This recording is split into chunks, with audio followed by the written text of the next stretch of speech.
Waco, American Apocalypse is an American documentary television miniseries about the Waco siege in 1993 between the US federal government and the Branch Davidians, led by David Koresh. It was released on Netflix on March 22, 2023, coinciding with the 30th anniversary of the siege.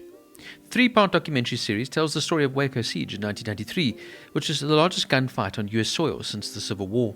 The 51-day standoff between the Branch Davidians and the FBI and ATF agents ended with the death of 86 people and the destruction of the compound in a fire.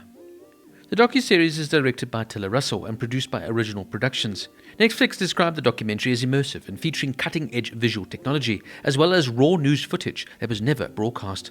It also features videotapes filmed inside the FBI's hostage negotiation command post, raw news footage, FBI wiretap recordings and interviews with participants, including one of Koresh's spiritual wives, the last child released from the compound alive, an FBI sniper, the FBI's chief hostage negotiator, journalists covering the story, and members of the ATF tactical team.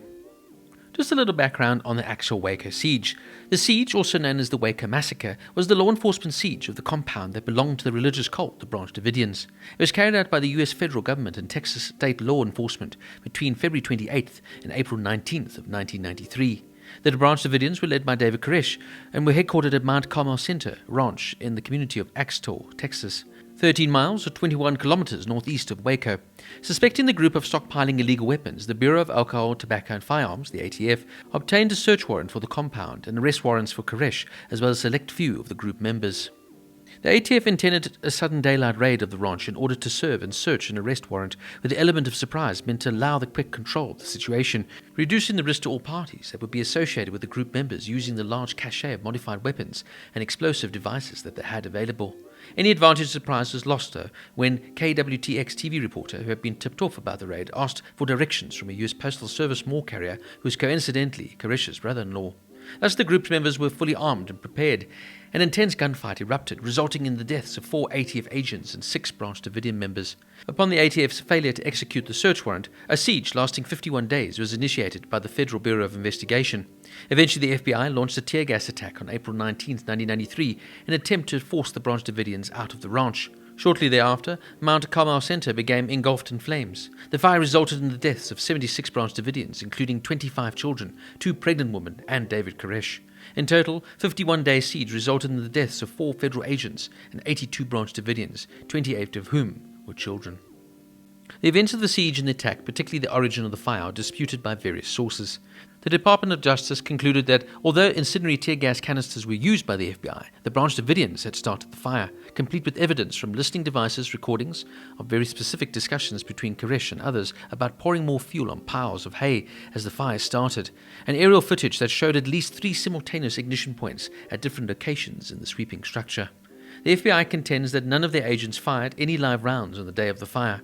Critics contend that the live rounds were fired by law enforcement, and suggest that a combination of gunshots and flammable tear gas was the true cause of the fire.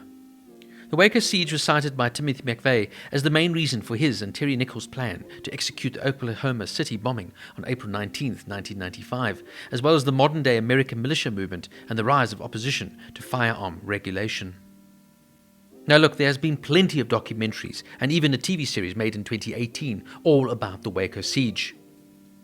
To say this is a very complicated case would be a complete and utter understatement. On one side you have the Branch Davidians, led by the charismatic, albeit psychopathic, David Koresh, who literally believed he was the second coming of Christ. He believed he was the Messiah, and so did his followers. He was a stubborn, egotistical maniac who wanted to get his message out to the world so he could be the center of attention. Unfortunately, this cult-like following followed him to his death, literally, and burnt in flames together. What fascinates me now is the mindset of his followers. What made these people want to die for the cause? Some of the most fascinating interviews within the documentary series are the ones done with Kathy Schroeder and David Thibodeau, both followers of Koresh, who literally would have died for the cause had they not been released or escaped for different reasons. The particular interview where Schroeder describes now having sex with Koresh as being now one with God was for me very enlightening and yet also quite scary. These people literally believed that Koresh was the Messiah, that they were at war with the world in order to protect their beliefs and their rights. The whole situation is a complete and utter mess. When you look at the ATF, for example, heading in there, literally guns blazing, trying to shoot it out with the Branch Davidians, it was just madness. Then, of course, you look at the FBI's handling. On one side, you have the negotiators trying to peacefully find a conclusion to this most awful of standoffs. Then on the other side, you have the hostage rescue unit, who are literally there to cause and have a fight. Their job is to bring down the enemies and save the hostages. It's basically like the left hand and the right hand not coming together to work for the greater cause. So the FBI was at loggerheads within itself, not knowing how to handle this massive standoff with this, frankly, madman.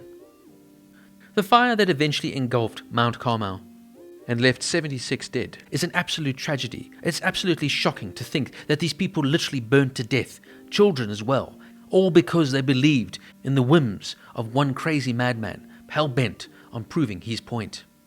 Whether the fire was started by the Branch Davidians or whether the tear gas planted by the FBI did cause this fire to start, well, in many ways, the egos and stubbornness from both sides caused the fire. What I feel this documentary does, though, is it approaches this very complicated subject in the most unbiased manner it can. Interviews are conducted with both sides. And of course, you hear different interpretations of how this whole siege took place. For the Branch Davidians, they believed they were being attacked. They wanted to live in peace. But, of course, Koresh himself was illegally doing things. For example, collecting a huge amount of arsenal. And, of course, sleeping with underage girls. The FBI did give Koresh and his followers 51 days to leave the compound. But Koresh would keep using delaying tactics, playing games with them, saying that God spoke to him and said to wait. Some of the tactics they used to get the Branch Davidians out were inhumane and frankly could be barbaric at times. There was also a sense of bravado on the FBI side too. But I have to say, 51 days is a long time to have a standoff, and surely if Koresh and his followers were going to leave, they would have left before then. This is a very fast-paced documentary. It moves through the siege briskly without leaving too much detail. Look, it's one of those historic incidents that you do tend to know a lot about, as there's been lots of coverage about it over the years. But I quite enjoyed the way the documentary moves through the story and tells you exactly what happened. The interviews are well done and well edited. And no, it's not the most layered, complex documentaries on this incredibly complicated siege, but it does give you a very quick overview, with of course also adding some new footage. This documentary is not at all about David Koresh. It gives you a little brief background about this complicated man, but really fundamentally it is about the 51-day standoff. The documentary lets the video and participants speak for themselves, and this approach strips away the finger-pointing that follows, of course, the tragic loss of life at Waco, and what really went wrong. Look, it's impossible to satisfy everyone and nail down every single truth from this huge 51-day epic standoff. But I feel Tiller Russell and his team do a consistently good job in delivering and giving a voice to a story that is so multifaceted and fascinating as well. For me, Tiller lets the viewer judge for themselves. Were the Branch Davidians peace-loving churchgoers? Not really. Did the feds take things maybe too far? Probably they did. You may come to different conclusions, and it's all really based on what you feel about this most, like I said, complicated of sieges. If you know about the story, there's nothing really new to learn here. It's just a more reliving of this most awful and shocking of true life events. Waco, American Apocalypse gets an 8.5 out of 10.